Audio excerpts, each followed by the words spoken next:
Hey guys, this is Comic Uno, and today I'm doing a review for The Flash. So let's start talking about this episode. Here we get to see Jesse Quick and Barry team up, not for the first time, but really team up, she has her suit, against Top and Mirror Master. So they get themselves in a little trouble. Jesse not really knowing how to defeat Top, getting a little dizzy, and Barry getting trapped in a mirror. So it's the team trying to figure out how do we defeat these villains, how do we get Barry out of the mirror, and by the end, they're able to figure it out. But Caitlin uses her abilities, so we are seeing that she's kind of turning a little bit more into Killer Frost. Obviously not the evil part, but the power part, and that's the big cliffhanger of the episode. Also some smaller stories going on, the budding romances of everybody. We have Wally and Jesse, Barry and Iris just trying to not make it awkward for Joe, and then Joe kind of having a love interest, but him not really being ready for a love interest. So that was interesting. And then also another Harrison Wells coming in because we have our Harry going back with Jesse.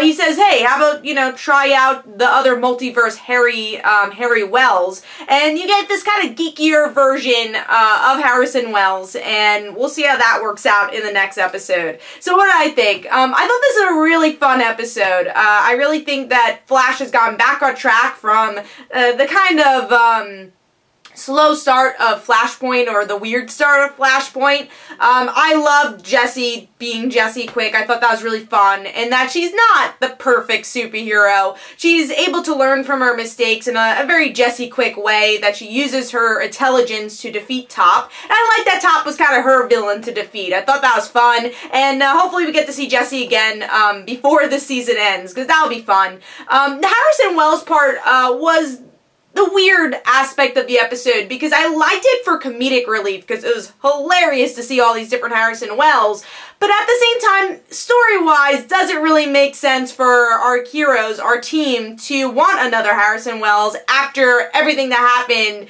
in the first season with Harrison Wells? So I thought it was a little weird. I understand they wanted a replacement, and also Tom Cavanagh has a series regular spot on the show, so they needed to do this, but I thought that was a little weird, but at least it looks like they're going to be tackling that in the next episode. Another thing I was very happy with, Caitlin's story arc. Finally having a story arc. That's been my big complaint, is that Caitlin is always pushed to the sideline. She's a damsel in distress a lot of times, but here she has her own story, and it seems like they're going to be tackling that next episode. So I was very happy with that. Even though it was just a small portion of the episode, it was a very good setup for things to come. And Cisco maybe finding out about Caitlin before everyone else, because Harry has a little hunch about that.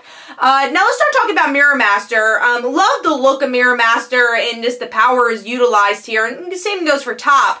But once again, Flash kind of falls into the same pattern that Arrow and Flash tend to fall into, that these one-shot villains are kind of utilized more for their name and for their powers than actually building them as characters. I've said and stated in the past, I think Supergirl is a little bit better at making the one-shot villains have a bit more of a story and flesh them out a little bit more. Here, Mirror Master, who's a huge Flash villain, kind of falls flat.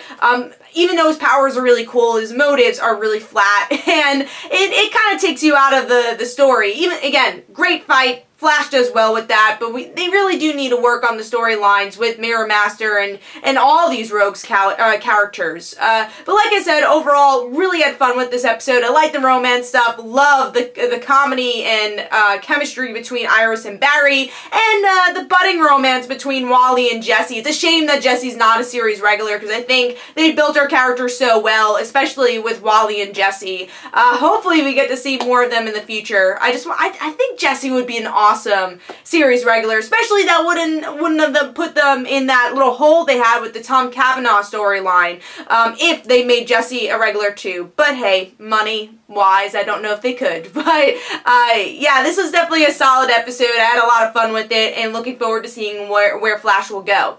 So hopefully you guys enjoyed. This is Comic Uno. Don't forget to follow me on Twitter. Don't forget to like my Facebook page. Also, description below, there are links for my comic book, Like Father Like Daughter. And don't forget to like the Facebook page of Like Father Like Daughter. And I'll see you guys later. Bye.